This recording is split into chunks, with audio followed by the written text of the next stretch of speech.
Okay, so I am filling in for Miss Abbott for a few days since she had her baby yesterday. So I want to go over with you guys a few questions that I'm getting from your anatomy class, which is blood type, and how that works. So I do know that oftentimes when people teach, they use like A, O, B, O, those types of things, and I'm going to work with you on that. So I'm going to show you what it would look like the way I would do it, and then possibly another way, because I'm not sure which way Miss Abbott would possibly do that, okay? So hopefully this will help you with your classes. First of all, the different alleles that I would use is A and B are always dominant to O, but they can demonstrate a codominance. So that's why you can have AB blood. So if you have an allele for A, you will have A blood. If you have an allele for B, you have B blood. If you don't have an allele for either one of those, then you would have O blood. So I'm going to show you how that works. So someone asked me, what is the genotype versus the phenotype? Genotype are all of these. What alleles do you have? So the alleles that you have then tells you what your phenotype is, which is what we normally discuss in what type of blood you have. Okay, so if you have two A alleles, that means you're homozygous for A blood, so you're going to have A blood. But if you have one A allele and one O allele, A is dominant to O, so therefore you'll have A blood. If you have two B alleles, you're going to have B blood because you're homozygous B. If you have one B allele and one O allele, B is dominant to O, so therefore you would have B blood. If you do not have an A or a B allele, you're going to have O blood. And if you have one of each, there's a codominance there. You would have one A allele, one B allele, and then you would have AB blood. I would stop and ask any questions right now, but I'm going to proceed. Okay, so I'm going to show you how I would do the cross, then I'll do it the other way so that you can see it both ways. So if father is type, come to number 1 and number 3, you'll be able to do 2, 4, and 5 all by yourself. So if father is type O, I'm going to use, let's do little I's, and mother is AB. I'm going to use A and B. So anytime you're basically filling in the Punnett squares, so you could literally say, okay, I'm going to take this one here, that one there.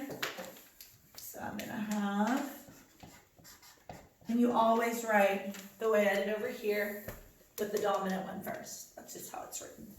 So then this allele goes here, this allele goes here. So we have, and then this allele goes here, and this allele goes here. And then this allele goes here, and this allele goes here. Another way some people do it is like this.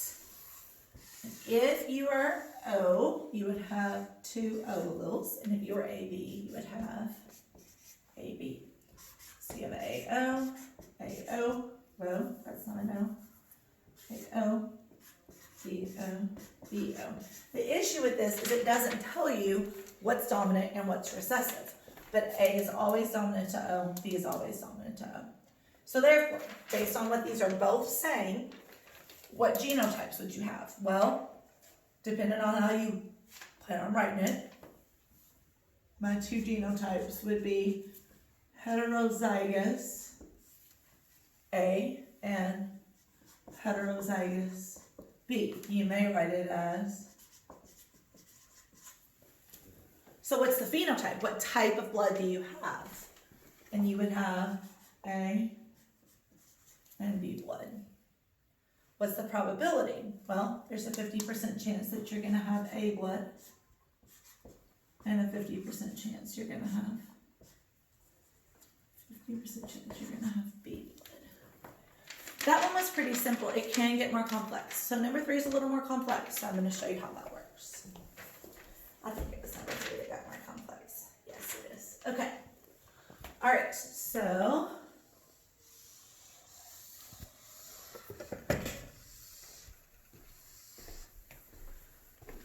my father is A, B.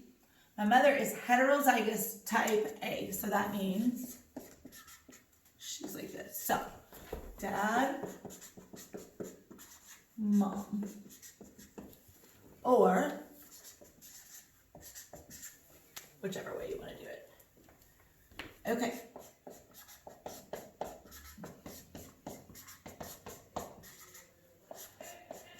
Hopefully you're getting each one of these. Just comes down. So, this is where you end up with 4 different genotypes. So once again, the genotypes are what alleles do you have? And so I have homozygous A, codominant of AB, heterozygous A, and heterozygous B.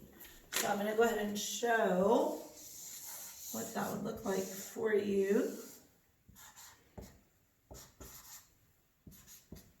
And show you how those come there.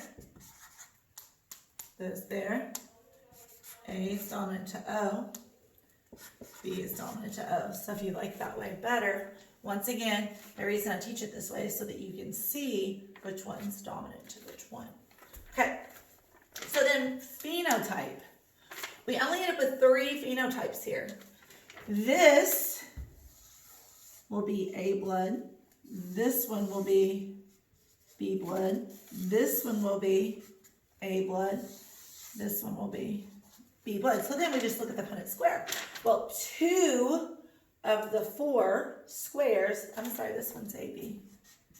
A, AB, A, and B. Sorry about that. Okay, so phenotypically you're going to have A blood, B blood, and AB blood. So probability-wise, we have to look at the Punnett squares.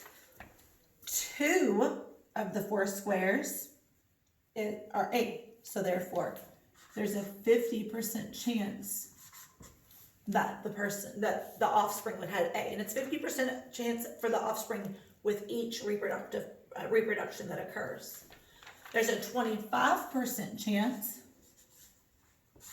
to have AB blood, 1 out of the 4, and there's a 25% chance to have the A blood. I'm sorry, that's not A, that's A. 25% chance to have the B blood. A little out of practice, but I hope this helps you all. If you have any questions, you can call the school, 270-233-5533.